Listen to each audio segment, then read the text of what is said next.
Hello साथियों, नमस्कार। तो दोस्तों, हम लोग सॉल्व कर रहे थे ये घटना चक्र की टेस्ट सीरीज आपके आने वाले बहुत ही महत्वपूर्ण एग्जाम यूपी टेट 26 के लिए। साथियों, आपसे बता दें कि इसका हम लोगों ने दो टेस्ट सीरीज कंप्लीटली सॉल्व कर लिया है, पार्ट ए पार्ट बी के रूप में। तीसरी टेस्ट सीरीज हम लोग सॉल्व कर रहे थे यही घटना चक्र की, इसका पार्ट ए हम लोगों ने सॉल्व कर लिया था, यानी आधा सॉल्व हो गई थी तीसरी टेस्ट सीरीज। और इसका आधा प्रश्न जो बचे थे उसी को हम पार्ट बी में करवाने जा रहे हैं। कोई भी हिस्सा छोड़ नहीं रहे हैं साथियों। आप सबको मालूम होगा घटना चक्र की इतनी बेहतरीन टेस्ट सीरीज है, एक से बढ़कर एक आपको प्रश्न दिए गए हैं। आपको मैं और जानकारी के लिए बता दूं, इसकी जो खासियत है, इसमें दोस्तों वही प्रश्न डाले गए हैं जो कई कई बार रिपीट हुए हैं और जिनके आने की संभावना इस बार बहुत ज्यादा है। ऐसे ही प्रश्न है, आप लोगों को पता होगा घटना चक्र के बारे में। साथियों, अगर आप ऐसे प्रश्न नहीं सॉल्व कर रहे हैं घटना चक्र के, तो आप एक बहुत बड़ी मिसिंग कर रहे हैं। तो उम्मीद है आप अंत तक जुड़े रहेंगे, एक एक प्रश्नों पर आप मंथन करेंगे, देखेंगे। आप पहले वीडियो को ना साथियों पॉज करके थोड़ा देखा करो कि हम कितना कर ले रहे हैं, उसके बाद तो हम बताएंगे। इससे क्या होगा कि आपको अपनी क्षमताओं का अंदाजा लगेगा कि आखिर हमने कहां से पढ़ा, क्या पढ़ा, हम कितने सवाल कर ले रहे हैं, कैसे कर ले रहे हैं, कैसे नहीं कर पा रहे हैं। आप अपना मेंटर खुद बनिए। तो साथियों, उम्मीद है आप हमारी बात को समझ पाए होंगे। बिना किसी देरी का हम चलते हैं साथियों, अपना ये पार्ट बी शुरू कर रहे हैं। प्रश्न में आपसे एक बड़ा ही सिंपल सा प्रश्न पूछा जा रहा है। यह एक बार आरओ में भी यह प्रश्न आ चुका है। पूछा जा रहा है आपसे, जंगली गधों का अभ्यारण्य कहां पर स्थित है? तो जंगली गधों का अभ्यारण्य दोस्तों ऑप्शन नंबर सी गुजरात में स्थित है। आप लोग जानते हैं गुजरात के कच्छ में जंगली गधों का अभ्यारण्य वहां पर है। तो आप यहां से याद कर सकते हो, ग से गदहा, ग से गुजरात। तो यहां से आप याद रखे रहोगे, आपके दिमाग में ये बना रहेगा। तो साथियों, हम लोग देखते हैं दूसरा प्रश्न। बहुत बढ़िया प्रश्न है, आप यहां एक अच्छा सा कंसेप्ट सीखेंगे। आपसे पूछा जा रहा है, पृथ्वी पर सबसे पुराना जीव कौन सा है? पृथ्वी पर सबसे पुराना जीव कौन सा है? तो साथियों, पृथ्वी पर सबसे पुराना जीव नीलहरित शैवाल है, ऑप्शन नंबर ए। क्यों? इसका मतलब कहने का कहे, पृथ्वी पर सबसे पहला यानी सबसे पुराना जीव नीलहरित शैवाल है। क्यों साथियों? क्योंकि पहले ऑक्सीजन नहीं था, बिना ऑक्सीजन के कोई भी जीव यहां पर टिक नहीं पाता। लेकिन नीलहरित शैवाल ने दोस्तों यहां पर जल और सूर्य की रोशनी की मदद से भोजन बनाना शुरू किया। उसके बाद इन्होंने वायुमंडल में ऑक्सीजन को छोड़ना शुरू किया, वायुमंडल में ऑक्सीजन आ गया तो विभिन्न जीव पनपने लगे। तो ऑप्शन नंबर ए आपका हो जाएगा यहां। देखिए तीसरे वाले में आपसे क्या पूछा जा रहा है, थोड़ा ध्यान से देखिएगा। क्या कह रहे हैं आपसे? कह रहे हैं निम्नलिखित में से कौन सा एक नाइट्रोजन स्थिरीकरण करने वाले जीव नहीं है? तो यहां आप जरूर फोकस करिए, मार्किंग करिए। निम्नलिखित में से कौन सा एक नाइट्रोजन स्थिरीकरण करने वाला जीव नहीं है? तो नाइट्रोजन स्थिरीकरण करना, इसका मतलब क्या होता है दोस्तों? मोटा मोटा ऐसे समझ लिए, वायुमंडल से में जानते हैं नाइट्रोजन बड़ी मात्रा में, वहां से नाइट्रोजन लेकर मिट्टी में नाइट्रोजन को स्थापित करना नाइट्रोजन स्थिरीकरण होता है। तो यहां पर साथियों ये नोस्टॉक, एनाबीना, एजोबैक्टर, ये सब जो होते हैं नाइट्रोजन स्थिरीकरण करने वाले जीव है, एक तरह के बैक्टीरिया है। लेकिन यहाँ पर माइकोराइजा जो है, यह उच्च वर्ग के जो पौधे होते हैं उनकी जड़ों में पाया जाता है। यह नाइट्रोजन स्थिरीकरण करने वाला जीव नहीं है। तो ऑप्शन नंबर डी हो जाएगा। यहाँ पर नहीं पूछा जा रहा है, जरूर यहाँ पर आप मार्किंग करिए, फोकस करिए। क्योंकि हम लोग पीसीएस या यूपीएससी के एग्जाम देते थे, हड़बड़ी में साथियों बहुत ऐसे प्रश्न गलत होते थे। तो उम्मीद है आप इसे समझ रहे होंगे, क्योंकि बहुत सारे प्रश्न आपको आते हैं लेकिन हड़बड़ी में गलत हो जाते हैं। यहां आपसे पूछा जा रहा है, किस फसल में नीलहरित शैवाल मुख्यतः जैव उर्वरक के रूप में प्रयोग होता है? तो बायो फर्टिलाइजर के रूप में नीलहरित शैवाल किस फसल में प्रयोग होता है साथियों? धान में होता है। ऑप्शन नंबर सी हो जाएगा।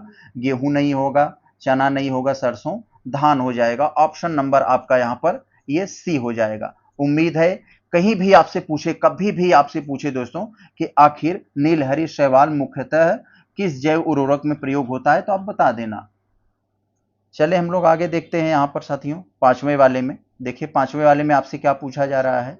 यहां पर आपसे जो पूछा जा रहा है साथियों, पांचवें वाले में मानव हृदय में कक्षों, यहां पर कह रहे हैं मानव हृदय कितने कक्षों का बना होता है, यानी हमारा जो हार्ट होता है उसमें कितने कक्ष होते हैं? तो हम लोग बहुत बचपन से ही पढ़ते आ रहे हैं, छठवीं सातवीं में ही ये चीज हम लोगों को पढ़ाया गया होगा। केवल 4 कक्ष होते हैं, 2 अलिंद होते हैं, 2 निलय होते हैं। एक निलय एक अलिंद बायां, एक निलय एक अलिंद दायां। तो 4 अकच्छ होते हैं, आप लोगों ने पढ़ा होगा, निलय और अलिंद, यहां पर आप लोगों ने पढ़ा होगा। आगे चले हम लोग साथियों, देखते हैं यहां पर आपसे पूछा जा रहा है, एक वर्ष में स्वराज का नारा गांधी जी ने किस आंदोलन के समय दिया था।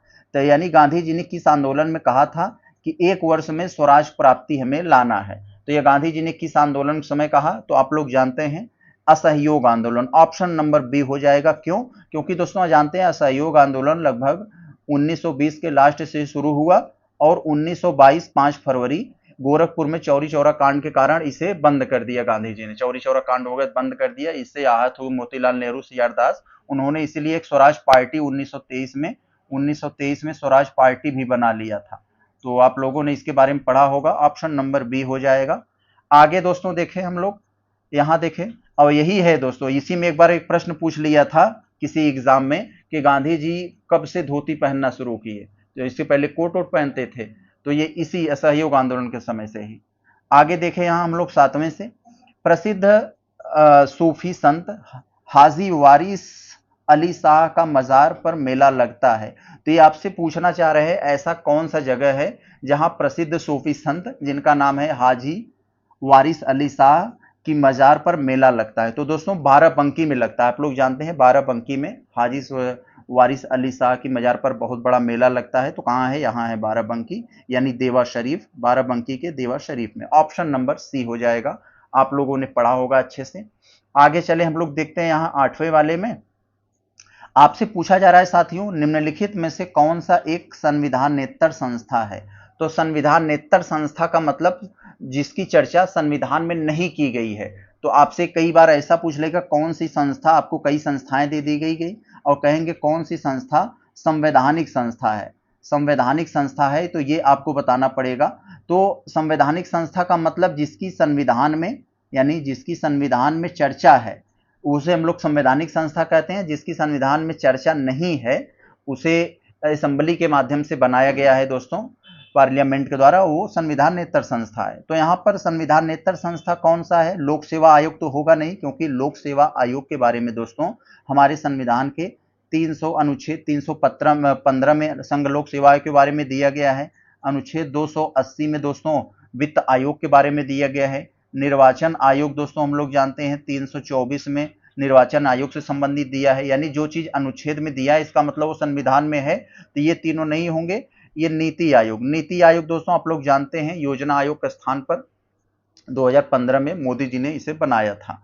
तो एक थिंक टैंक के रूप में है ये। ऑप्शन नंबर बी जो संविधानेतर है, यानी संविधान में इसकी चर्चा नहीं है। आगे जरा हम लोग देखें 9वें वाले में आपसे पूछा जा रहा है भारतीय संविधान का कौन सा अनुच्छेद बच्चों के शोषण के विरुद्ध मौलिक अधिकार से संबंधित है। आप लोग जरा सा भी अगर मौलिक अधिकार पढ़े होंगे, जिसे इंग्लिश में लोग फंडामेंटल राइट कहते हैं। फंडामेंटल राइट कहाँ है दोस्तों? हमारे संविधान के भाग 3, हमारा संविधान का जो भाग 3 है वो फंडामेंटल राइट से संबंधित है, जो अनुच्छेद 12 से लेकर 35 तक है। तो इसी में आप जब पढ़ोगे साथियों अनुच्छेद 24, तो अनुच्छेद 24 में बच्चों के शोषण के विरुद्ध मौलिक अधिकार से संबंधित है। यहां पर आप कैसे इसको याद करोगे ट्रिक से? बच्चों के शोषण, यानी बच्चों मतलब चाइल्ड, च से चाइल्ड, च से 24। तो यहां आपके दिमाग में ये बना रहेगा और यहां पर ये आप चीज समझ जाएंगे। आपको यहां पर कोई डाउट नहीं होना चाहिए। तो दोस्तों हम लोग देखते हैं प्रश्न संख्या 10वें को। बड़ा इंपॉर्टेंट प्रश्न है। आप यहाँ कई सारा बेहतरीन कंसेप्ट सीखने वाले हैं। पहले तो आपसे पूछा जा रहा है 6 वर्ष की आयु से 14 वर्ष की आयु के बीच, यानी 6 से 14 वर्ष के बीच के जो बच्चे हैं उन सभी बच्चों के शिक्षा का अधिकार कहाँ दिया गया है। तो आप लोग जानते हैं दोस्तों ये कहाँ दिया गया है? हमारे मूल अधिकार में दिया गया है। अनुच्छेद 21A में 2009 के माध्यम से कानून बना और उस कानून में मेंशन किया गया कि 6 से 14 वर्ष के बच्चों को उसमें मुफ्त शिक्षा देने की बात की गई। ऑप्शन नंबर आपका यहां पर बी हो जाएगा, अनुच्छेद 21 से। इतना समझ लेना। और कुछ लोग कंफ्यूजन होंगे, सर ये राज्य के नीति निर्देशक तत्व जो है डीपीएसपी में, इसमें भी है। तो मेरे भाई इसमें जो 3 से 6 वर्ष के बच्चे हैं जो खास करके आंगनवाड़ी में आ जाते हैं, तो उसमें इसमें शिक्षा देने की बात कही है। राज्य के नीति निर्देशक सिद्धांतों का मतलब ये है, ये राज्य सरकार की इच्छा पर छोड़ दिया गया। उसका इच्छा करेगा तो देगा 3 से 6 वर्ष के बच्चों को शिक्षा, नहीं तो नहीं देगा, हालांकि मिलता है। तो ये है दोस्तों डीपीएसपी में 3 से 6 और मूल अधिकार में ये 6 से 14 वर्ष के बच्चों को शिक्षा दिया गया है। ये 6 से 14 वर्ष के बच्चों को मुफ्त शिक्षा है, 2009 में कानून के माध्यम से बनाया गया था। आगे जरा हम लोग देखें 11 में क्या कहा जा रहा है। यहाँ पर कहा जा रहा है कि सुविख्यात ठुमरी गायिका गिरजा देवी, ठुमरी गायिका गिरजा देवी का संबंध किससे था? तो दोस्तों कहां से था ये आपसे पूछा जा रहा है। पहले तो कई बार आपसे इसको घुमाकर पूछा गया है प्रश्न, गिरजा देवी का संबंध किससे है? तो ठुमरी गायिका से, ठुमरी से। तो आपको ऐसे ट्रिक याद रख लेना है, कोई गिर गया, कैसे गिर गया? ठोकर लग गया। तो यहां से आप पता लगा लोगे गिरजा देवी के बारे में। गिरजा देवी ठुमरी गायिका संबंधित है। कहां से संबंध इसका है? बनारस से। ऑप्शन नंबर आपका ए हो जाएगा। जो आपसे पूछा जा रहा है, भारत की निम्नलिखित पर्वत प्रणालियों में से कौन सी सबसे पुरानी है? तो कौन सी पर्वत प्रणालियों में सबसे पुरानी कौन सी है? तो दोस्तों हिमालय तो सबसे नई है, ये तो आपका होगा नहीं। अरावली सबसे पुरानी है। ऑप्शन नंबर ए हो जाएगा यहाँ पर। अरावली निम्नलिखित प्रणालियों में सबसे पुरानी है। यहाँ पर आप इसे समझ रहे होंगे, पढ़े होंगे इसके बारे में कई बार। आगे जरा हम लोग देखते हैं। और एक चीज और यहाँ पर पूछा जाता है साथियों, अरावली की सबसे ऊंची चोटी कौन सी है? जब भी आपसे पूछा जाए कि अरावली की सबसे ऊंची चोटी है तो आप क्या बताएंगे? जरा यहाँ पर आप देखिए, यहाँ पर जैसे हिमालय होता है ना, कि क्यों कहा जाता है कि हिमालय कि इस समय अपने मतलब जब भी मापा जाता है तो लंबाई बढ़ जाती है, क्योंकि सबसे नई है, अपनी विकास की प्रक्रिया में है। तो इतना आप जानते हैं। अरावली की सबसे ऊंची चोटी, अगर हाईएस्ट चोटी पूछी जाए तो आप लोग बता देना गुरु शिखर। क्या बताएंगे आप लोग? गुरु शिखर है। तो ये भी पूछा गया है कई बार, तो इतना याद रखे रहेंगे आप लोग। आगे जरा हम लोग देखें, यहां पर आपका 12 हो गया। 13वें वाले में अगर हम लोग देखें तो आपसे पूछा जा रहा है कि पीर पंजाल श्रेणी कहां पाई जाती है? तो पीर पंजाल श्रेणी दोस्तों जम्मू कश्मीर और हिमाचल प्रदेश में पाई जाती है। तो यह हिमाचल प्रदेश नहीं, जम्मू कश्मीर है। तो आप यहां पर लगा देना, आपका काम बन जाएगा। तो उम्मीद है आप इस चीजों को अच्छे से समझ रहे होंगे। आगे चलते हैं साथियों। अगर हम लोग यहाँ पर देखें 14 वाले में, तो यहाँ आपसे पूछा जा रहा है, एक सेकंड, यहाँ आपसे पूछा जा रहा है सागौन तथा साल किसके उत्पाद है? तो मेरे भाई उष्णकटिबंधीय शुष्क पतझड़ी वाले हैं। उष्णकटिबंधीय यानी गर्मी में इनको ज्यादातर गर्म टेम्परेचर में होता है और शुष्क पतझड़ में होते हैं। यानी शुष्क मौसम आता है तो इनके पत्ते झड़ जाते हैं। तो ऑप्शन नंबर ए हो जाएगा। तो प्रश्न संख्या 15 को हम लोग देखें। आपसे पूछा जा रहा है कि भारत में सुनामी वार्निंग सेंटर, भारत में सुनामी वार्निंग सेंटर कहां पर अवस्थित है? इसका कहां पर इसको स्थापित किया गया है? तो साथियों ये कहां पर स्थापित किया गया है? हैदराबाद में। सुनामी से संबंधित वार्निंग देने वगैरह के लिए हैदराबाद में सुनामी वार्निंग सेंटर स्थापित किया गया है। तो दोस्तों हैदराबाद कहां पर है दोस्तों? तेलंगाना राज्य में। जो तेलंगाना स्टेट है उसी का ये राजधानी है, तेलंगाना। समझ गए होंगे आप लोग। आगे चले हम लोग देखें 16 वाले में। आपसे पूछा जा रहा है दोस्तों, कह रहे हैं भारतीय संविधान का प्रथम प्रारूप, भारतीय संविधान का प्रथम प्रारूप तैयार किया गया था। किसके द्वारा प्रथम प्रारूप तैयार किया गया था? तो कुछ लोग जल्दबाजी में बी आर साहब को लगा देंगे, क्योंकि दोस्तों ये प्रारूप समिति के अध्यक्ष थे। प्रथम प्रारूप किसने? बी एन राव ने तैयार किया था। कहा जाता है ना कि बाबा साहब अंबेडकर के बाद संविधान का सबसे अच्छा कोई ज्ञाता था, तो यही बी एन राव थे। ऑप्शन नंबर बी, संविधान का प्रथम प्रारूप इन्होंने ही तैयार किया था। आगे देखें हम लोग यहाँ पर 17 में जो आपसे पूछा जा रहा है, यहाँ पर आपसे कह रहे हैं कि भारतीय संविधान का कौन सा अनुच्छेद प्रेस की स्वतंत्रता को आश्वासित करता है? तो अपने देश में प्रेस की स्वतंत्रता को कोई अलग से स्वतंत्रता नहीं दी गई है। हम लोगों को जो बोलने की आजादी है, अपनी बात रखने की आजादी है, वो अनुच्छेद 19 से संबंधित है। इसी के जरिए मीडिया को भी स्वतंत्रता, प्रेस की स्वतंत्रता को भी प्राप्त है। तो यानी प्रेस की स्वतंत्रता को एक आम आदमी की जो अभिव्यक्ति की स्वतंत्रता है वो अलग नहीं है, दोनों एक ही है। यानी हमारी जो अभिव्यक्ति की स्वतंत्रता है यही प्रेस को भी दिया गया है, उसको लिए अलग से कुछ नहीं है। आगे चला हम लोग देखें, यहां पर भारत के चौथे राष्ट्रपति पूछा जा रहा है। भारत के चौथे राष्ट्रपति कौन है? तो मेरे भाई अगर आपको थोड़ा सा भी मालूम हो कि भारत के पहले राष्ट्रपति तो कौन थे? आरपी साहब थे, राजेंद्र प्रसाद, ये पहले हो गए। दूसरे कौन थे दोस्तों? राधा कृष्णन आरके हो गए। और उसके बाद तीसरे कौन थे दोस्तों? जाकिर हुसैन। यहाँ पर जाकिर हुसैन ये तीसरे थे। तो चौथे कौन थे दोस्तों? वीवी गिरी। ऑप्शन नंबर ए हो जाएगा। तो ये चौथे, वीवी गिरी ये चौथे थे। तो उम्मीद है कि समझ गए होंगे आप। आगे देखें, यहाँ पर 19 वाले में आपसे पूछा जा रहा है भारतीय संविधान में कितने मौलिक कर्तव्य हैं? तो आपको मालूम होगा पहले तो इसमें 10 थे, फिर बाद में एक और जोड़ा गया, तो इस समय कुल 11 मौलिक कर्तव्य हैं हमारे भारतीय संविधान में। तो मौलिक कर्तव्यों से संबंधित जान लीजिए दोस्तों, मौलिक कर्तव्य हमारे संविधान के भाग 4A में है। भाग 4 में तो डीपीएसपी है, 4A में हमारे ये कौन से हैं दोस्तों, फंडामेंटल ड्यूटीज यानी मौलिक कर्तव्य 4A में है, अनुच्छेद 51A में है। तो ये सबको याद रखी रहेगा। और आपसे पूछे तो ये कब किया गया था, तो दोस्तों 42वां संविधान संशोधन 1976 में स्वर्ण सिंह समिति की सिफारिश पर, किस समिति की सिफारिश पर, ये भी पूछा जाता है, स्वर्ण सिंह समिति की सिफारिश पर इसको इंक्लूड किया गया था, संविधान में डाला गया था। तो ऑप्शन नंबर आपका बी हो जाएगा।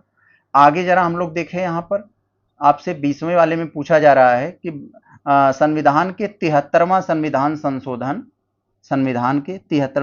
संशोधन द्वारा पंचायतों को निर्दिष्ट किए जाने वाले कार्य में क्या वर्णित है। तो दोस्तों 73वें संविधान संशोधन के माध्यम से पंचायतों को जो बताया गया है कि आपको क्या करना है, आपको कितना काम करना है, क्या आपको दिया गया है, तो 11वीं अनुसूची से संबंधित है। तो आपको समझ में आ गया होगा, ये 11वीं में कौन सा है दोस्तों, पंचायतों से संबंधित मामला है। और 11वीं का जो बी है, तो 11वीं का जो बी है वो दोस्तों नगर पालिकाओं से संबंधित है, नगर पालिकाओं से संबंधित है। तो इतना आपके दिमाग में बना रहेगा, कोई कंफ्यूजन नहीं होना चाहिए। प्रश्न संख्या 21 वाले को देखते हैं। आपसे पूछा जा रहा है, एक बड़ा ही फैक्चुअल प्रश्न है, किस पौधे में फूल नहीं होते हैं। तो किस पौधे में फूल नहीं होते हैं, कटहल में भी होता है, तो ये आपका उत्तर नहीं होगा।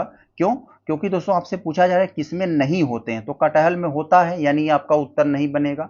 गूलर में भी होता है, आपने कहावत सुना होगा कि गुलरी के फूल हो गए हो, तो यानी गूलर में भी होता है। आर्किड में भी होता है, फर्न में नहीं होता है। ऑप्शन नंबर डी आपका ये फर्न हो जाएगा।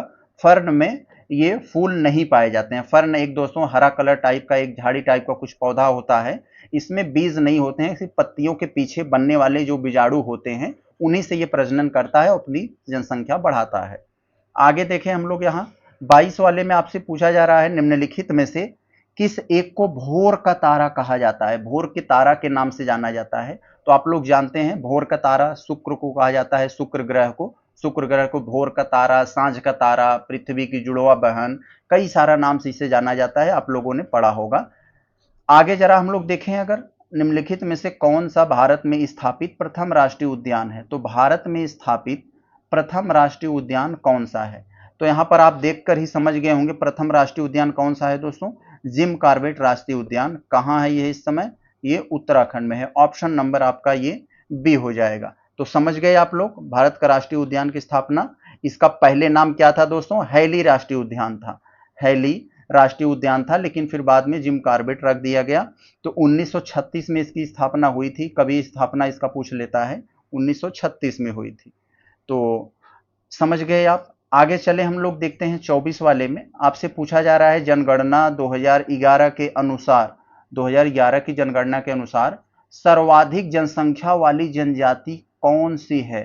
तो यहां पर उत्तर प्रदेश का पूछा जा रहा है। अगर आप इतना ध्यान नहीं देंगे तो पक्का गलत कर देंगे।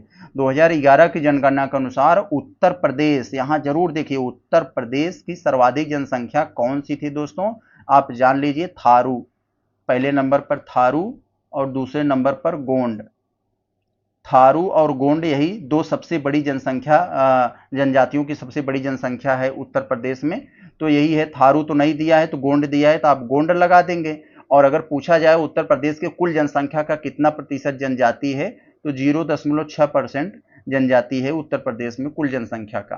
तो ये सब भी आपको याद रखना पड़ेगा। और अगर यहीं आपको उत्तर प्रदेश जगह भारत का पूछ लिया होता, भारत की सबसे बड़ी जनसंख्या जनजाति कौन है जनसंख्या में, तो वो भील हो जाता, बी से भारत, बी से भील।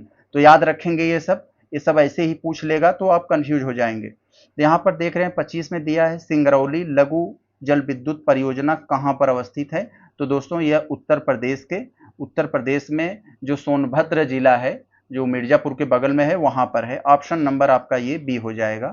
तो कहाँ है ये, डी हो जाएगा, उत्तर प्रदेश में। प्रश्न संख्या 26 को हम लोग देखें। आपसे पूछा जा रहा है कि सामाजिक वानिकी में प्रयुक्त बहुउद्देशीय वृक्ष का एक उदाहरण कौन सा है? तो साथियों सबसे पहले आपको समझना पड़ेगा कि आखिर ये सामाजिक वानिकी क्या होता है। सामाजिक वानिकी जिसे इंग्लिश में सोशल फॉरेस्ट्री बोला जाता है, इसका अर्थ ये होता है कि पर्यावरण, समाज और ग्रामीण विकास में सहायता करने के उद्देश्य से वनों को लगाना, वनों को बचाना, खाली जगहों पर, बंजर भूमि पर वृक्षारोपण करना, वृक्ष लगाना, यही है सामाजिक वानिकी। तो सामाजिक वानिकी का उदाहरण इसमें से कौन है? तो दोस्तों यूकेलिप्टस तो होगा नहीं, क्योंकि यह मतलब बड़ी मात्रा में पानी पाया जाता है, इसमें पौधों का आतंकवाद इसे घोषित कर दिया गया है, तो ये तो यहाँ पर होगा नहीं। अब बात आती है साथियों, अब कौन होगा? तो यहाँ पर आप देखेंगे ढाक भी नहीं होगा, शीशम भी नहीं होगा, खेजरी होगा। तो ऑप्शन नंबर डी आपका ये खेजरी हो जाएगा। खेजरी वृक्ष के बारे में आप एक बार पढ़ लेना कि आखिर खेजरी वृक्ष क्या होता है, तो आपको पता चल जाएगा। तो यहाँ पर दोस्तों है, आप साथ इसमें देखें, यहाँ पर 27 वाले में आपसे पूछा जा रहा है एंजाइम मूलतः क्या है। तो एंजाइम के बारे में यहाँ पर पूछा जा रहा है। तो आपके दिमाग में अच्छा एक चीज यहाँ और बन रहा होगा कि ये खेजरी वृक्ष होता है, ये है क्या? तो दोस्तों ये मरुस्थल क्षेत्रों में पाया जाता है, यानी जहाँ पर पानी बहुत कम होता है, इसको उगने के लिए बहुत कम पानी की जरूरत पड़ती है, बहुत अधिक टेम्परेचर सह लेता है, मरुस्थल में भी उग जाता है, तो इसलिए खेजरी को वो सामाजिक वानिकी में प्रयुक्त किया गया था। तो ये हो गया। आगे चले, यहाँ पर हमारा जो 27 वाला है, यहाँ पर पूछा जा रहा है कि एंजाइम मूलतः क्या है। तो एंजाइम मेनली क्या है दोस्तों? तो जानते हैं प्रोटीन। एंजाइम क्या होता है? एक प्रोटीन होता है जो हमारे शरीर में उत्प्रेरक का काम करता है, यानी जो जैविक क्रियाएं होती हैं उनको बढ़ाने का काम करता है, तो ये प्रोटीन होता है। आगे यहाँ पर हम लोग 28 वाले को अगर देखें तो क्राकाटोवा ज्वालामुखी किस देश से संबंधित है? तो दोस्तों क्राकाटोवा ज्वालामुखी एक सक्रिय ज्वालामुखी है जो इंडोनेशिया देश में है, तो इंडोनेशिया आप समझ गए। आगे देखें हम लोग यहाँ 29 में आपसे पूछा जा रहा है कि निम्नलिखित में से कौन सा मानव शरीर की सबसे छोटी हड्डी है। तो मानव शरीर में सबसे छोटी हड्डी स्टेपीज होती है जो हमारे कान में पाई जाती है। यहीं पर अगर सबसे बड़ी पूछ ले, मानव शरीर की सबसे बड़ी हड्डी यानी बिगेस्ट पूछ ले, तो आप क्या कहेंगे दोस्तों? हमारे जांग की जो होती है फीमर, उसे बोला जाता है फीमर।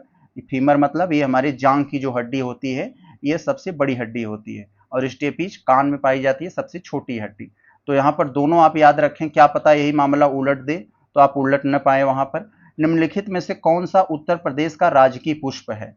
तो उत्तर प्रदेश का राजकीय पुष्प कौन सा है दोस्तों? पलाश है, पलाश। इसी पलाश का दूसरा नाम दोस्तों यहाँ पर टेंसू रखा गया है, टेंसू।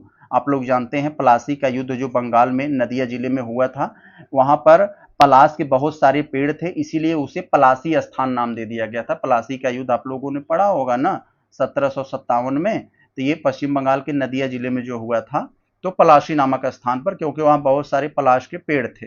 तो उम्मीद है आप यहाँ पर समझ गए होंगे यहाँ पर सारी चीजों को। अब हम चलते हैं दोस्तों अपने चौथे भाग मैथ पर, जो भी हम लोग यहाँ पर करने वाले हैं। तो चले हम लोग शुरू करते हैं। हम लोग आ गए हैं अपने भाग चौथे पर, जो आपके सामान्य गणित से संबंधित प्रश्न आपको दिए गए हैं। एक से बढ़कर एक प्रश्न है दोस्तों। सारे प्रश्नों को हम लोग बड़े ही बेहतरीन कंसेप्ट से सॉल्व करेंगे। आपको ज्यादा लिखने या पेन कॉपी उठाने की जरूरत नहीं पड़ेगी, क्योंकि हमारी मजबूरी है, क्योंकि हमारे पास लिखने की सुविधा नहीं है, तो हम लिखने से कम बचेंगे और ऐसा बताएं कि आप वैसे ही समझ लें। तो चलिए हम लोग यहां से शुरू कर रहे हैं। आपसे पूछा जा रहा है दो कोटि पूरक कोणों का अंतर 40 है, तो दोनों कोण क्या होंगे? तो साथियों सबसे पहले आपको यह समझना पड़ेगा कि आखिर कोटि पूरक कोण होते क्या है। इसी के दूसरा नाम है दोस्तों पूरक कोण। पूरक कोण कहिए या कोटि पूरक कोण। तो पूरक कोणों का योग कितना होता है दोस्तों? 90 डिग्री होता है। 90 डिग्री होता है, आप लोग समझ गए होंगे, इसको बारे में पढ़े होंगे। तो यहाँ पर कोटि पूरक कोणों का अंतर करें 40 है, यानी दो कोणों को मिलाकर 90 होना चाहिए और उनके बीच 40 का अंतर होना चाहिए। तो कौन है? यही हो जाएगा ऑप्शन नंबर सी वाला, यही हो जाएगा। क्लियर है? आगे चले, इन्हीं को जोड़ेंगे तो 40 का अंतर भी मिल रहा है और 90 भी हो जाएंगे, यानी ये पूरक है। आगे देखें यहाँ पर हम लोग दूसरे वाले में, यहाँ पर साथियों जो कह रहा है आपको वही करना है, अपने मन से कुछ भी नहीं करना है। जरा देखें दूसरे वाले में आपसे कह रहे हैं कि किसी संख्या के 3/4 का 2/3 24 के बराबर है, तो संख्या का मान 1/4 क्या होगा? मान लो आप एक संख्या है, यहाँ पर ऐसे समझ लो एक संख्या x हम मान लेते हैं, इसका 3/4, इसका 3/4 का, यानी एक संख्या का 3/4 का 2/3 24 के बराबर है। तो 24 के बराबर थे, हम 24 लिख देते हैं। अब देखिए आपको क्या कह रहे हैं दोस्तों, 3 दूनी 6, ये दोनों 6 हो जाएंगे और 6 24 को कितनी, अरे यार ये क्या खुल गया, तो 6 24 को कितनी बार में काट देगा, 6 चौक 24, 4 बार में। तो यहाँ आपसे एक 4 हो गया, तो इसका मतलब आपके पास यहाँ क्या बच रहा है, x यहीं पर रहने दो आप, यहाँ पर 4 3 12, 12 को आप उस साइड भेज दो तो क्या हो जाएगा, इसमें आके गुणा हो जाएगा, 12 चौक 48 हो जाएगा यहाँ पर। तो आपका यहाँ पर ऐसे काम नहीं बनना।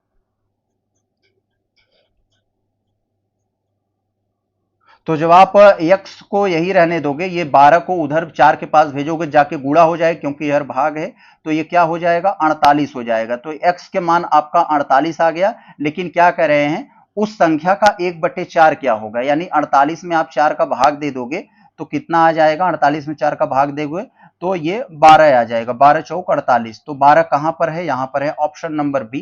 तो आपका उत्तर ऑप्शन नंबर बी हो जाएगा। क्लियर है। तो दोस्तों प्रश्न संख्या तीसरे वाले को हम लोग देखते हैं। बड़ा अच्छा प्रश्न है, कंसेप्चुअल है। कह रहे हैं दो प्राकृतिक संख्याएं 6 और 11 के अनुपात में है। ध्यान देना, अनुपात में है, रियल नहीं है। तो 6 और 11 के अनुपात में है।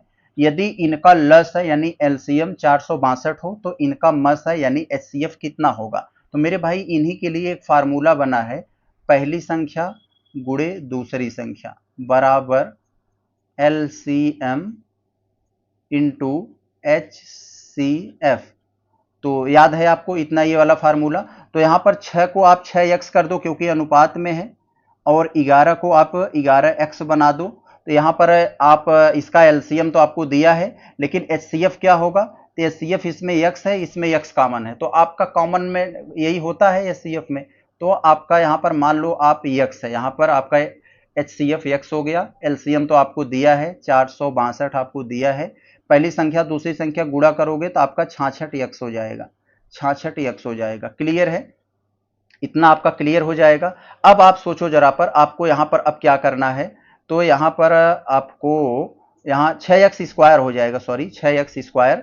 तो यहां पर एक x से एक x ये कट गया, और यहां पर आपका x बराबर 462 में आप यहां 66 का डिवाइड कर दोगे तो आपका साथियों कितना आ जाएगा, ये लगभग आपका 7 आ जाएगा। यस 7 है, तो 7 हो जाएगा। 7 कहां पर है, डी में है, ऑप्शन नंबर डी। बहुत अच्छा दोस्तों, प्रश्न संख्या चौथे को हम लोग देखते हैं। एक बड़ा ही कंसेप्चुअल सवाल है, देखने में थोड़ा बड़ा है लेकिन बड़ी आसानी से सॉल्व हो जाएगा।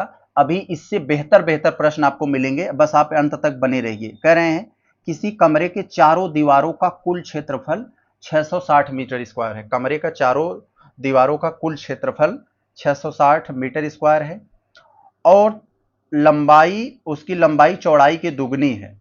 यदि कमरे की ऊंचाई 11 मीटर है तो उस छत का क्षेत्रफल क्या होगा। तो दोस्तों यहां पर थोड़ा आपको ध्यान देना होगा।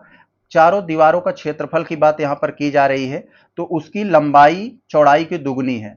तो आप चौड़ाई यानी बी को आप कितना मान लो, बी को x मान लो, तो आपकी चौड़ाई जो लेंथ होगी वो कितना हो जाएगी, ये 2x हो जाएगी। तो उम्मीद है आप समझ गए होंगे, चौड़ाई x और लंबाई आपकी 2x हो जाएगी। अब दोस्तों यहीं पर आपको सारा खेल करना है।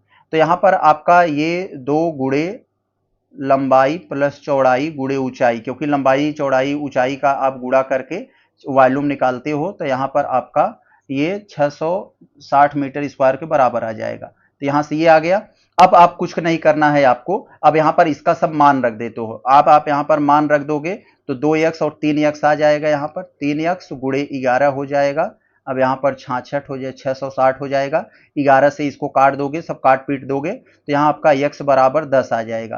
तो x का मान यहां पर 10 आ गया। अब आपको कमरे की लंबाई चौड़ाई क्या पूछ रहे हैं यहां पर, तो छत का क्षेत्रफल, तो लंबाई चौड़ाई आपको निकाल लेना है। तो यहां पर आप देख रहे हैं ये चौड़ाई तो इसका 10 आ जाए क्योंकि 10 आया है, और लंबाई इसका 20 आ जाएगा।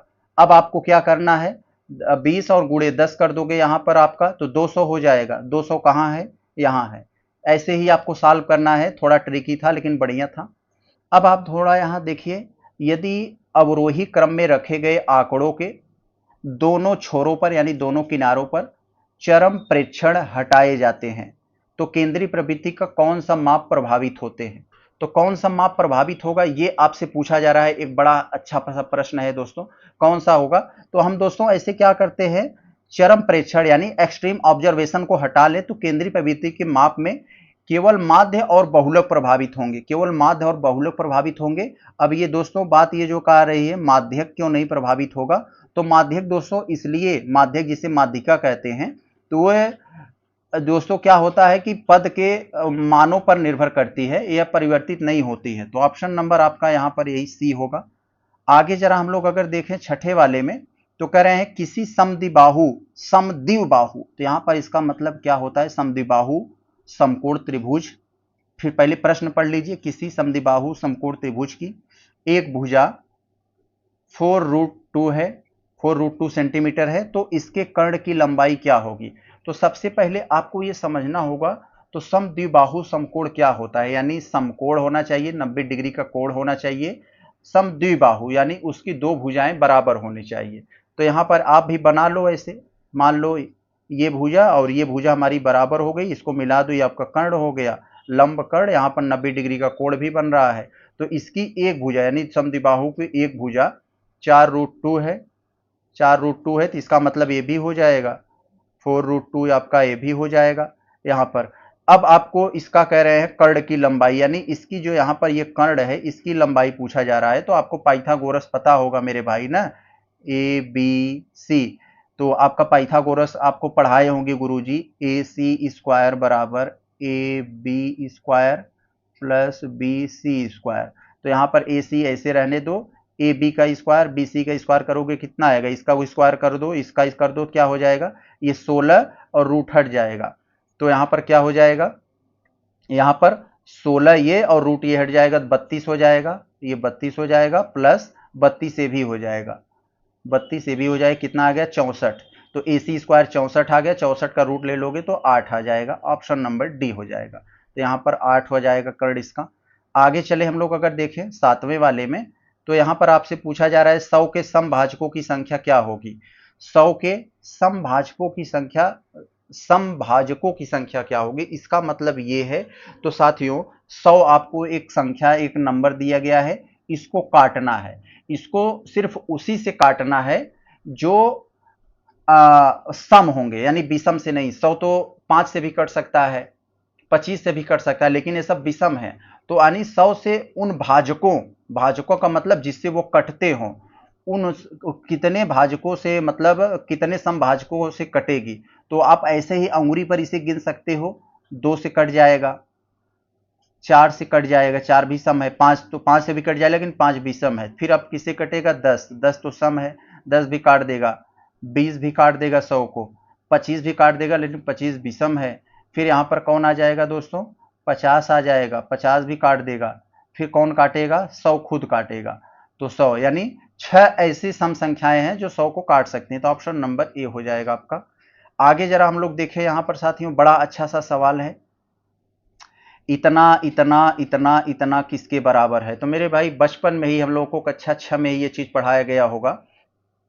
तो 2 दूना इसका इसमें गुणा करते हैं, फिर इसका इसमें जोड़ते हैं। तो 2 1 का 2, 1 3, 3/2, 3/2 प्लस 11 दूना 22, 1 23/2, 23/2 हो जाएगा, प्लस 121, 111 है, तो इसका दूना करोगे तो आपका कितना हो जाएगा 222, और एक जोड़ दोगे तो 223 हो जाएगा, 223/2।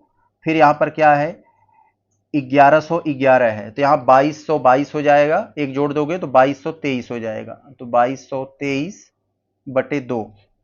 जब हर बराबर होते हैं तो अंशों को आपस में जोड़ लिया जाता है। तो अंशों को जब साथियों आपस में जोड़ लोगे सारा चीज, तो आप देख लो, थोड़ा सा ट्रायल करके ही देख लो, 3 2 5, यहां पर एक एक करके जोड़ना है ना, 3 3 6, 3 3 का 9, 3 4 12, यानी लास्ट में 2 आएगा, हासिल 1 बचा है।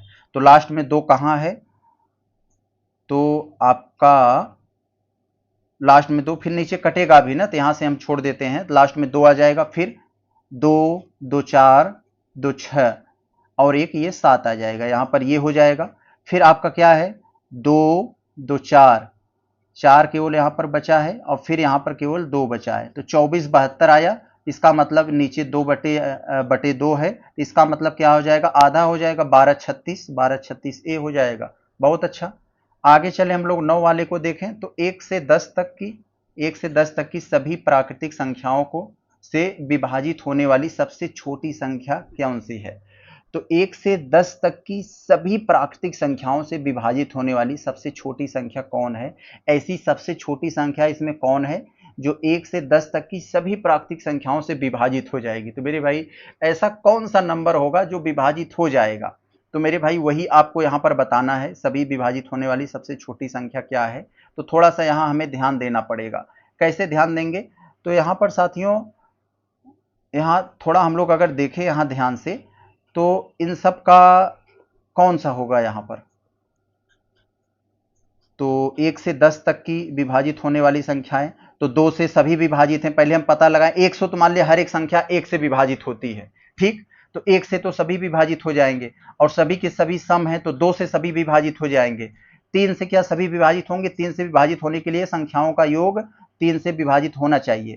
तो 5 4 9, 5 2 7, 2 9, और ये 3 से विभाजित नहीं हो रहा है, ये भी नहीं हो रहा है, तो ये दोनों पहले खत्म कर दो, इन्हीं दोनों में लड़ाई है।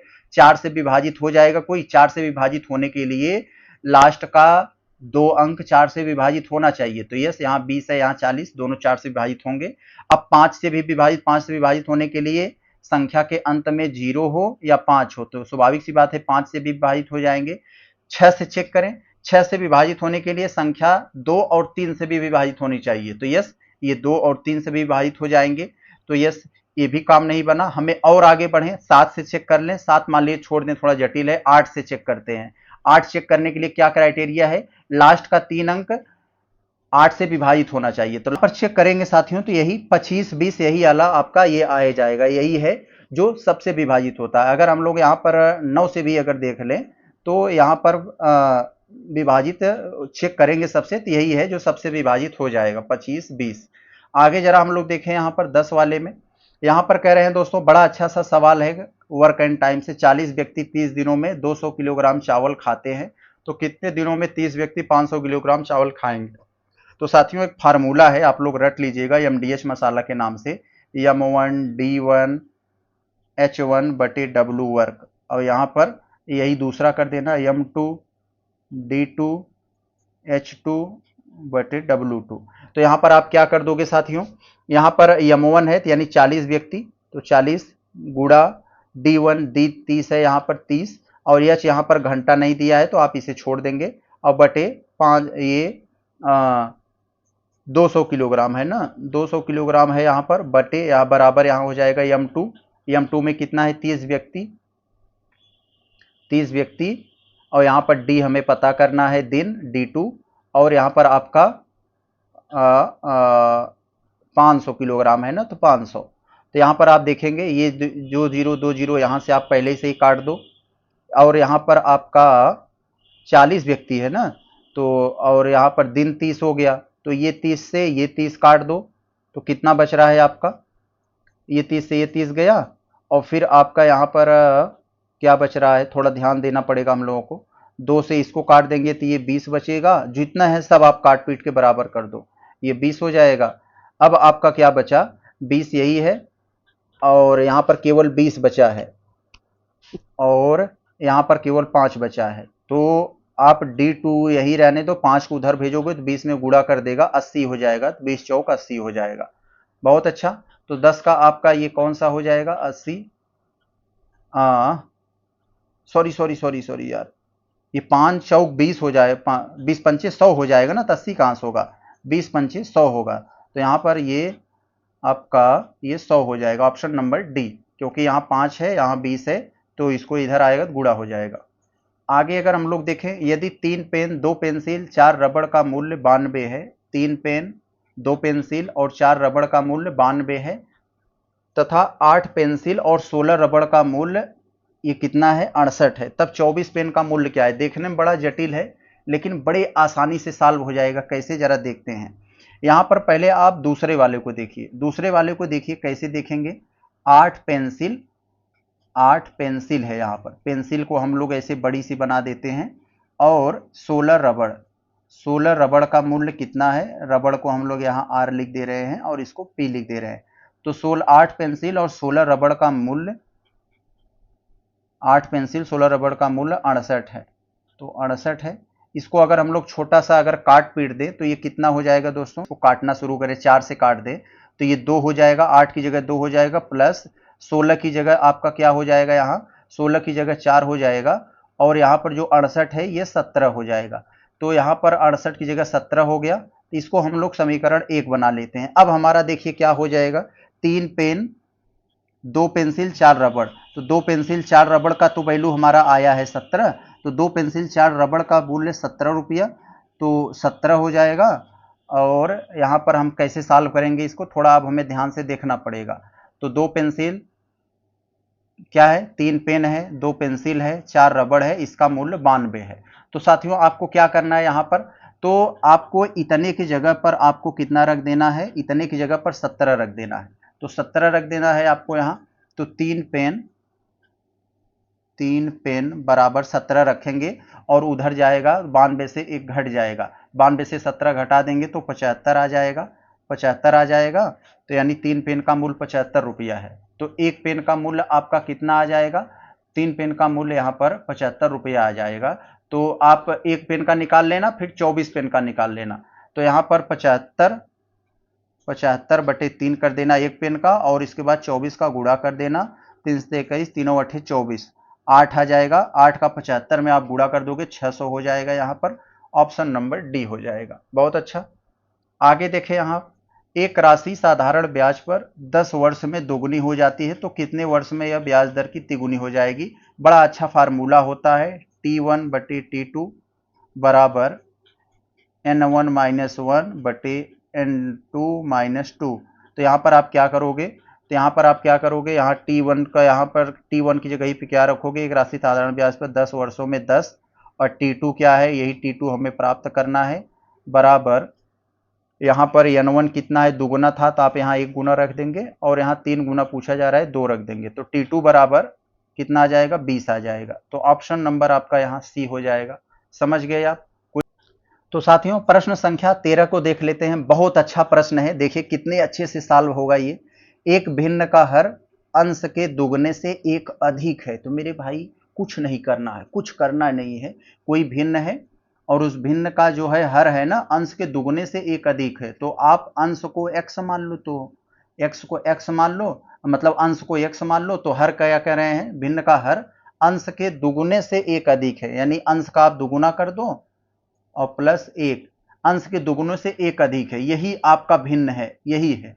अब कह रहे हैं दुगुने से एक अधिक है, यदि अंश में 2 जोड़ दिया जाए, अंश में हम 2 जोड़ दें और हर में 3 घटा दें, हर में 3 घटा दें, तो संख्या हमें 1 प्राप्त होती है। तो इसको सॉल्व कर लो, तो यही हमारा कह रहे हैं मूल भिन्न बताइए क्या होगा। तो हम सॉल्व करके बता देंगे, तो यहाँ पर ये तिर्यक गुणा कर देंगे, तो हमारा क्या हो जाएगा, x हो जाएगा, x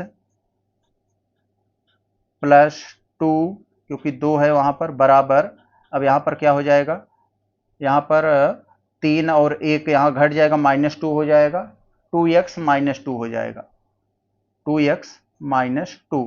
अब थोड़ा ध्यान देखिए, यहाँ पर आपको साथियों ये x को हम मान लीजिए इधर ले जाएंगे, तो -x हो जाएगा, -x, और ये 2 इधर आएगा तो -4, तो माइनस माइनस प्लस हो गया। x की वैल्यू कितनी आ गई, 4 आ गई, x की वैल्यू हमारी 4 आ गई, कितनी आ गई, 4 आ गई x की वैल्यू। अब इसका मतलब वही भिन्न हमें जो बनाया था वही रख दो, x की जगह पर 4, और यहाँ पर ये यहाँ पर 4 रखोगे तो 2 दूना 4, 1 5 आ जाएगा, 4 बटे 5 आ जाएगा, सॉरी 4 आ जाए, 4 दूनी 8, 1 9 हो जाएगा, यहाँ 9 हो जाएगा, क्योंकि इसकी वैल्यू 9 होगी ना, 2 4 यहाँ पर रख सोगे, 2 4 दूनी 8, 1 9, 4 बटे 9 आ जाएगा, ऑप्शन नंबर आपका सी हो जाएगा। बहुत अच्छा। आगे अगर हम लोग यहाँ देखें, निम्नलिखित में से कौन सा कथन आपका यहाँ पर सही है। यहाँ आप देखोगे एक भाज्य संख्या विषम हो सकती है, एक भाज्य संख्या विषम हो सकती है, क्यों नहीं हो सकती, जैसे 15 मान लीजिए है, तो यह भाज्य है, तो ये विषम हो सकती है, क्यों नहीं हो जाएगा, तो बिल्कुल है।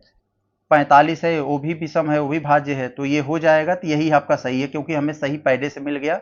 अब कह रहे हैं सबसे छोटी अभाज्य संख्या 1 है, मेरे भाई सबसे छोटी अभाज्य संख्या 2 होती है, इसलिए यह गड़बड़ हुआ। 2 अभाज्य संख्याओं का योगफल सदैव अभाज्य होता है, नहीं मेरे भाई, 2 अभाज्य संख्याओं का योगफल सदैव जो है ये भाज्य होगा। तो कोई सम अभाज्य नहीं है। तो मेरे भाई दो तो सम अभाज्य है ना, तो ये है, इसलिए सब गड़बड़ हो, केवल पहला सही है। आगे अगर हम लोग देखें, यहाँ पर बड़ा अच्छा सवाल है, रिक्त स्थानों के लिए कौन सा विकल्प सही है। तो 1 ग्राम में कितनों किलोग्राम होंगे। तो हम लोग जानते हैं 1 ग्राम में 1 किलो में कितना होता है, 1 केजी में 1000 ग्राम होते हैं, 1000 ग्राम होते हैं। तो इसको दोस्तों ग्राम को हम लोग उधर भेजेंगे तो हमारा क्या हो जाएगा। तो यहाँ पर 1/1000 ग्राम, ये भी सही है, यानी उसी का हम लोग अगर ऊपर भेज दें तो 10⁻³ की ग्राम हो जाएगा, किलोग्राम। तो यही है। और यहाँ तो ये नहीं होगा, यहाँ दशमलव यहाँ होता तो हो जाता, ये भी नहीं है और ये भी नहीं है। तो यानी ए और बी वाला हमारा सही है, बाकी सब गड़बड़ है यहाँ।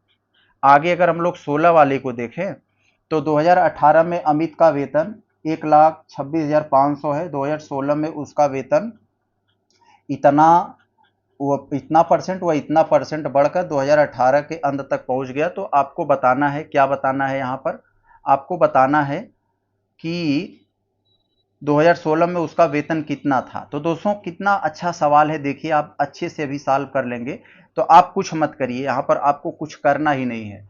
तो अभी जैसे आज अमित का वेतन करें, 2018 में अमित का वेतन इतना था, तो 2016 से में उसका 10% बढ़ा, फिर 15% बढ़ा, 2018 में पहुंच गया। तो यही आपको यहाँ पर बताना है। तो साथियों कुछ इसमें ज़्यादा दिमाग लगाना नहीं है, बस आपको क्या करना है, थोड़ा ध्यान से देखिए।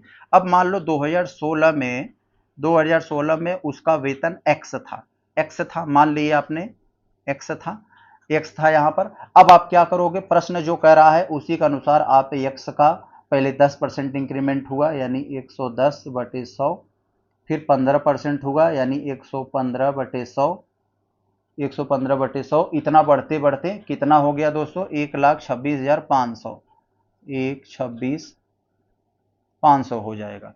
अब साथियों आप यही आपको सॉल्व कर देना है, बाकी कोई दम इसमें है नहीं, यहाँ पर आपका बड़े आसानी से सॉल्व हो जाएगा। तो यहाँ देखिए आप कैसे करोगे, ये 0 0 से यहाँ पर आपने काट दिया, फिर आप इसी को अगर सॉल्व कर लोगे, थोड़ा लंबा जाएगा, एक्स की वैल्यू अगर निकालना है ना, तो यही आप उस साइड सारे काट पीट को उधर भेज दोगे। तो आपका एक्स का वैल्यू जो हमने सॉल्व किया है, हमारा एक्स का वैल्यू कितना आ गया साथियों, एक्स का वैल्यू हमारा जो आ गया वो 1,00,000 रुपए आ गया। तो यहाँ पर 1,00,000 रुपए, 1,00,000 लिख दे रहे हैं यहाँ पर, समझ जाना। तो यहाँ पर आप समझ गए, यहाँ पर इकाई, दहाई, सैकड़ा, हजार, 10,000, लाख, बिल्कुल, क्योंकि 1,26,000 है तो उतना था उसका। तो समझ गए आप। आगे चले हम लोग देखते हैं यहाँ 1,00,000 दिया है कि नहीं दिया है। तो दिया है 1,00,000 यहाँ पर, ऑप्शन नंबर आपका यहाँ ये हो जाए, सैकड़ा, हजार, 10,000, लाख। आगे देखें 2160, 2160 क्या करें यहाँ पर, थोड़ा ध्यान देना है हमें। 2160, 2160 है तो उसके 2 के पावर ए है, यानी 2 के पावर ए, 3 के पावर बी, 5 के पावर सी। तो 3 के पावर ए, 2 के पावर माइनस बी, 5 के पावर माइनस सी का मान कितना होगा। तो साथियों यहाँ पर आपको कुछ नहीं करना है, बस इसी का आप ना एलसीएम निकाल लो। एलसीएम निकालोगे तो आपको पता चलेगा कि कितनी बार में क्या क्या कटेगा। तो एलसीएम निकालोगे मेरे भाई, एक बार आपको समय की किल्लत के नाते मैं आपको बता दे रहा हूं, आप ऐसे निकाल लेना। 2160 करोगे तो आप देखोगे 2 से काटोगे, 2 से काटोगे तो कुल कितनी बार में कटेगा। अगर 2 से काटना शुरू करोगे तो यही चीज 4 बार में कटेगा, यानी 2 4 बार आ जाएगा, 2 घाते 4 आ जाएगा, गुड़े 3 से जो कटेगा साथियों, 3 3 बार में आएगा और 1 से 5 आएगा। तो इसका बराबर आपको यहां पर दिया है 2 घाते ए गुड़े 3 घाते बी गुड़े 5 घाते सी।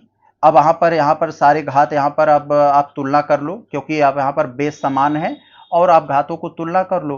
तो आपका ये ए का मान आ गया, ये बी का मान आ गया और ये सी का मान आ गया।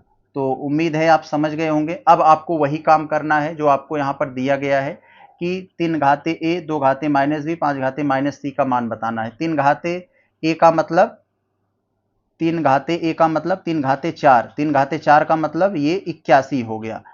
अब 3 घाते 3, 3 घाते यहाँ पर बी का मान 3 है हमारा, तो यहाँ कह रहे हैं 2 के घात माइनस बी। तो यहाँ पर हमें 2 के घात -3 आ जाएगा हमारा, क्योंकि यहां पर 2 के घात -3, 2 के घात -3 आ जाएगा हमारा। तो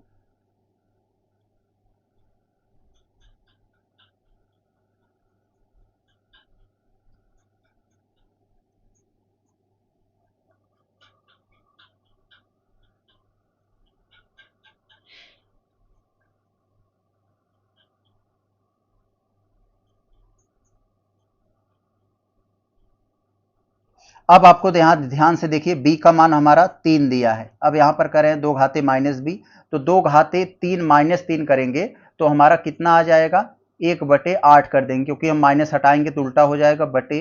अब यहां पर करें हैं 5 घाते -3, यानी यहां पर 1/5 आ जाएगा, माइनस हटाएंगे तो उल्टा हो जाएगा। इसी को आप अगर काट पीट के सॉल्व कर लो मेरे भाई, तो आपका 81/40 आ जाएगा, क्योंकि यहाँ ऊपर 81 हो जाएगा, नीचे 8 पंचे 40, तो 81/40। तो यहाँ पर कहाँ है, यहाँ ए हो जाएगा। आगे देखें, गुणनफल इतना है, इतने में करें हैं इकाई का अंक क्या होगा, यानी 2153 घाते 167 में इकाई का अंक क्या होगा। तो आप लोग बड़े अच्छे से निकालना जानते हो, लास्ट में 3 है, 3 का रिपीटिशन चौथी बार में होता है, यानी 3 का घात 1 रहेगा तो कुछ और आएगा, 2 का रहेगा तो कुछ और आएगा, 3 आएगा, फिर 4 करोगे तो कुछ और आएगा, 5 करोगे तो फिर 1 से रिपीट होने लगता है।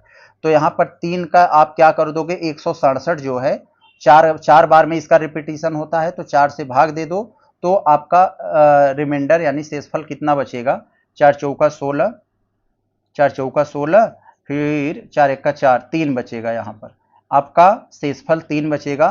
तो 3 आपका यही क्या कर दोगे आप, जो आपका 3 शेषफल बचा है, तो उसी में आपको क्या कर देना है, 4 के घात में 3 लगा देना है वहां पर।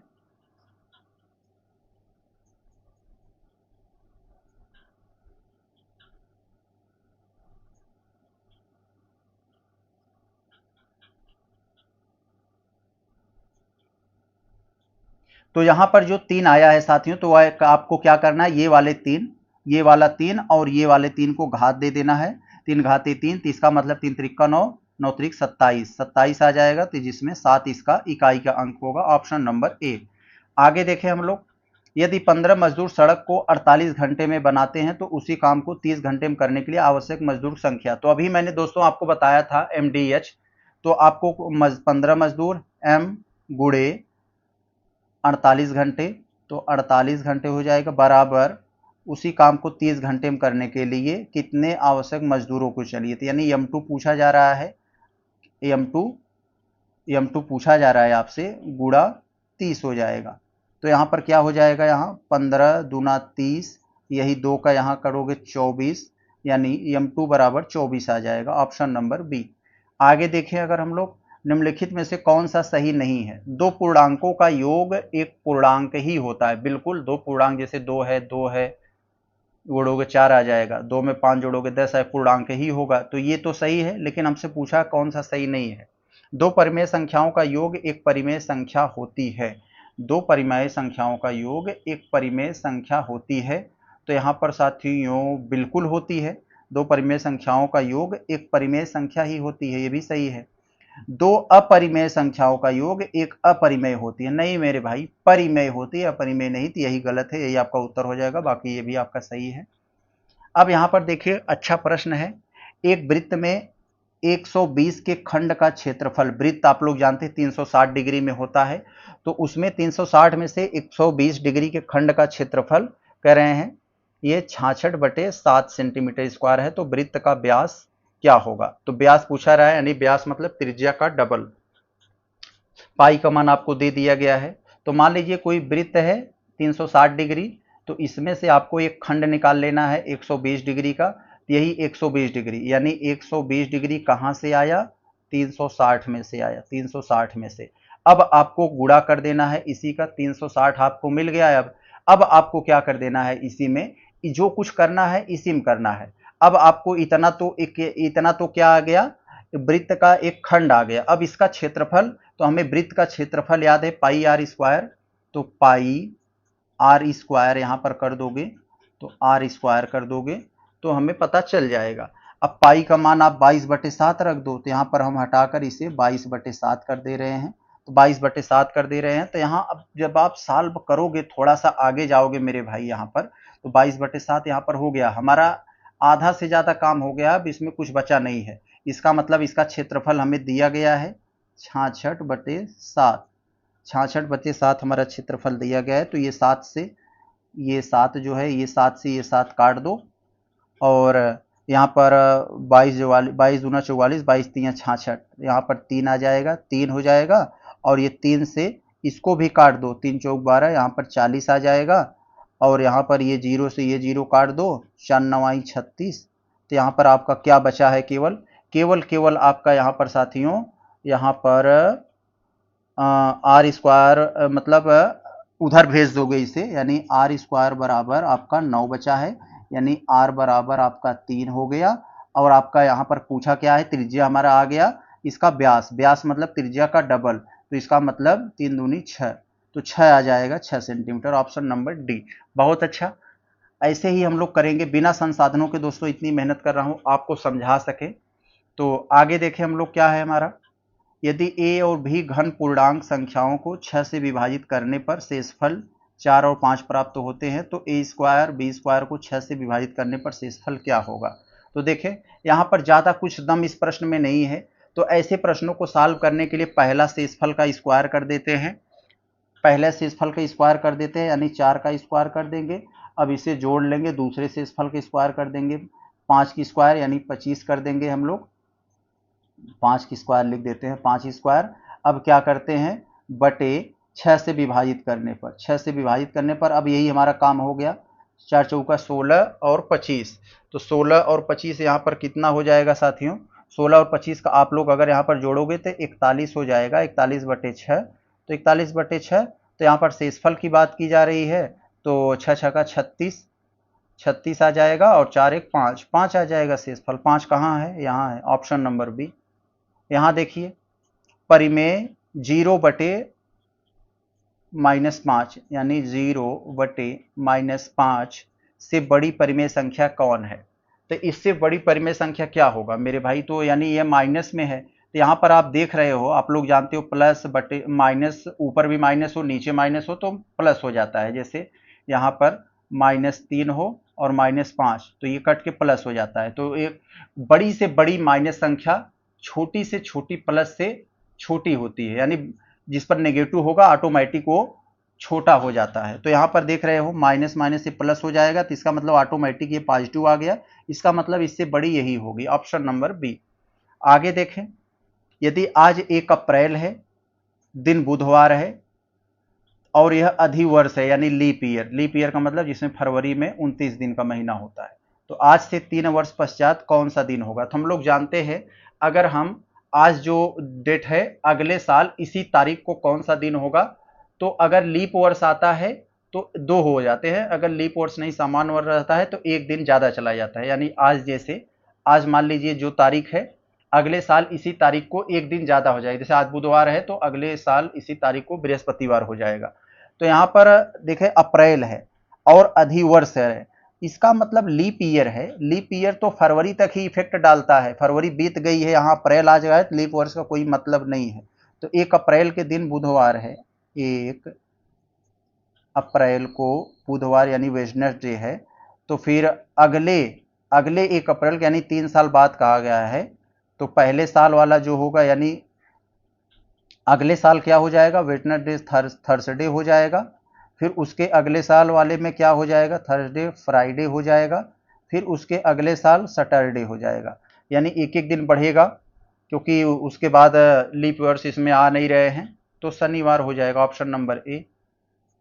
देख रहे हैं, 12 भुजाओं वाले बहुभुज में विकर्णों की संख्या कितनी होगी। तो एक इसका फार्मूला होता है दोस्तों, बड़ा अच्छा फार्मूला होता है, विकर्णों की संख्या बहुत सारे भुजाओं वाली दे दिया जाए आपको आकृति, और बताया जाए कि इसमें भुजाओं की संख्या कितनी होगी, तो एक फार्मूला होता है n × n-3/2। तो 12 है यहाँ पर, तो n का मान आप 12 रख दो, 12 गुणे n-3 यानी 12 में 3 जाएगा 9/2। तो यहाँ पर क्या हो जाएगा, 2 से आप काट दो, 6 6 9 54, तो यहाँ पर ये 54 हो जाएगा, ऑप्शन नंबर आपका सी। अब देखिए यहाँ पर इतना इतना इतना इतना गुणनफल में इकाई का अंक क्या होगा। तो मेरे भाई इकाई का अंक पूछ रहे हैं, इसमें कोई ज्यादा दम नहीं होना चाहिए। इकाई का अंक में आप कैसे करोगे? तो सबसे पहले आप 8 लिख लो। यहाँ पर 8 है इकाई, 6 है, 9 है, 12 है, यानी 2 है। तो 8 गुणे 6 गुणे 9 गुणे 2, तो 8 छंग 48 गुणे 9 दूनी 18, तो 48 गुणे 18 यहाँ पर हो गया, कोई डाउट नहीं। यहाँ पर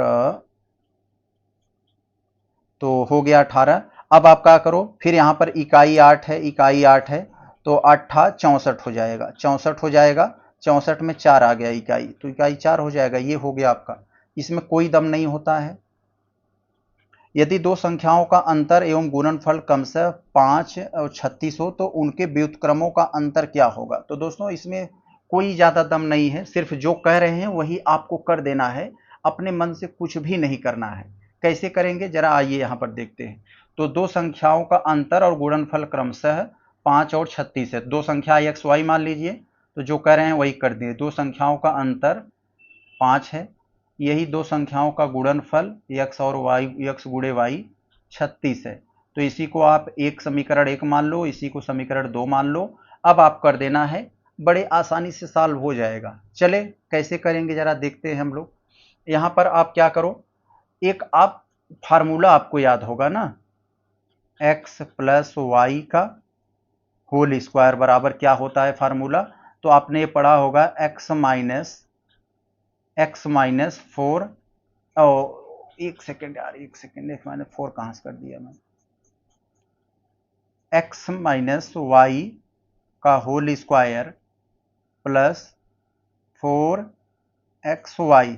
अब यहाँ पर x माइनस वाई की वैल्यू आपके पास है 5 है, तो 5 का स्क्वायर कर दो, यहाँ पर 25 आ जाएगा, प्लस 4xy, xy की वैल्यू है तो 36 गुना 72 और 70 144 आ जाएगा आपका, 144 जोड़ दो मेरे भाई, यानी 25 और 144 जोड़ दोगे तो कितना आ जाएगा 169, 169। और यहाँ पर स्क्वायर है तो उसका रूट निकाल लोगे, तो ये 169 किसका है? ये 169 साथियों यह 13 का। तो साथियों यहाँ आपको समझना होगा, यानी x प्लस वाई बराबर आपका कितना आ गया, x प्लस वाई बराबर ये 13 आ गया है। आपको x और y को वैल्यू प्राप्त करना है। x की वैल्यू आप देखेंगे यहाँ पर 2x 18, यानी x की वैल्यू आपको यहाँ पर ये 9 आ जाएगी। y की वैल्यू निकालने के लिए x का इसमें मान रख दोगे तो ये आ जाएगा आपका, y का मान आपका कितना आ जाएगा, 4 आ जाएगा। तो अभी x और y का मान 4 आ गया, तो उसी को उल्टा कर दो, 1/4 माइनस 1/9, तो 5/36 आ जाएगा। यही आ जाएगा यहाँ ऑप्शन नंबर डी। तो दोस्तों देखते हैं प्रश्न संख्या 28 को। बड़ा ही लाजवाब और कंसेप्चुअल प्रश्न है, थोड़ा ध्यान से देखिएगा। कह रहे हैं एक वर्ग यानी स्क्वायर और एक समबाहु त्रिभुज की एक भुजा उभयनिष्ठ यानी कॉमन है। तो यदि त्रिभुज की एक भुजा 4/3 सेंटीमीटर लंबी है तो इस आकृति का परिमाप क्या होगा? तो मेरे भाई बड़ा लाजवाब प्रश्न है, यानी ये कहना चाह रहे हैं कि स्क्वायर है जिसकी लंबाई और चौड़ाई बराबर होती है और इसी से लगा हुआ एक समबाहु त्रिभुज, समबाहु त्रिभुज का मतलब जिसकी तीनों भुजाएं बराबर हो, ये ऐसे लगा हुआ है और इसमें एक भुजा कॉमन है, यानी ये जहां से कॉमन है समबाहु त्रिभुज का और स्क्वायर का, ये कॉमन है और इसी के आपकी लंबाई दे दिए गए हैं 4/3, यही की इसी की लंबाई 4/3 है। तो कह रहे हैं इसके आकृति का परिमाप बताओ। परिमाप मतलब उसके चारों ओर की लंबाई। तो मेरे भाई जब एक भुजा 4/3 है और ये स्क्वायर है, स्क्वायर का मतलब सभी भुजाएं बराबर, तो इसका मतलब ये भी 4/3, ये भी 4/3, ये भी 4/3, ये भी 4/3। अब कुल इसमें कितनी भुजाएं हैं दोस्तों? एक, थोड़ा भुजाएं देख लो, 1 2 3 4 5 6 भुजाएं हैं इसमें।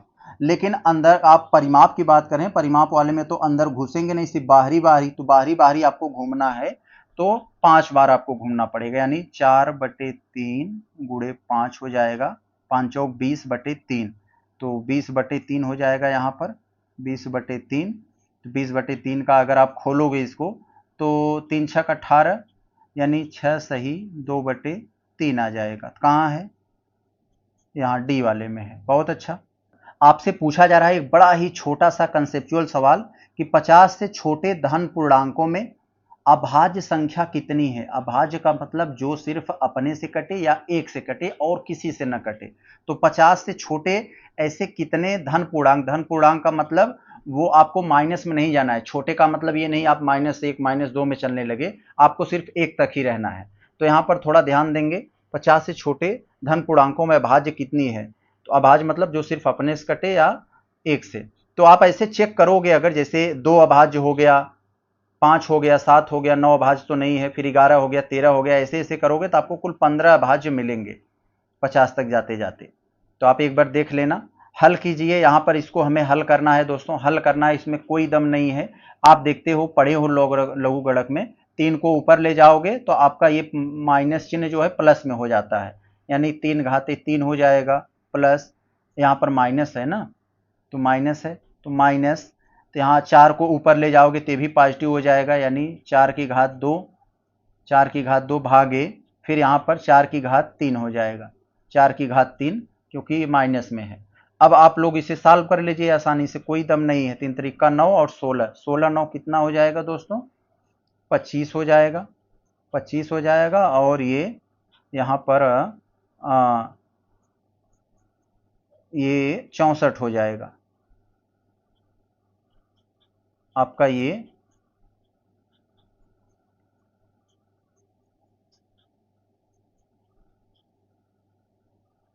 अब आपका क्रिकेट का मैदान तैयार है, बस कुछ करना नहीं है, बस आपको अब रन गिनना है। देखिए कैसे, 3 त्रिका 9 त्रिक 27, यहाँ पर 27 माइनस 16 बटे यहाँ पर 64 हो जाएगा। तो यहाँ पर आपको अब क्या करना है, देख सकते हैं यहाँ 27 में से 16 को आप घटा दोगे तो आपको कितना मिल जाएगा? 11 मिल जाएगा, 11 बटे 64। तो उम्मीद है कि आपको समझ में आया होगा। बिना संसाधन के मैंने दोस्तों लिखने में बहुत परेशानी हो रही थी, तो क्योंकि अभी हमारे पास स्मार्ट बोर्ड है नहीं, तो हम कोशिश करते हैं कि जो भी हमारे संसाधन हो उसी से आपको भरपूर जितना हमसे हो सके उतना दें। तो उम्मीद है कि आपको समझ में आया होगा। पर्यावरण अध्ययन मैंने पहले करा दिया और अभी मैथ वाला करवाया, तो उम्मीद है आपको समझ में आया होगा। मिलते हैं नेक्स्ट वीडियो में। नमस्कार।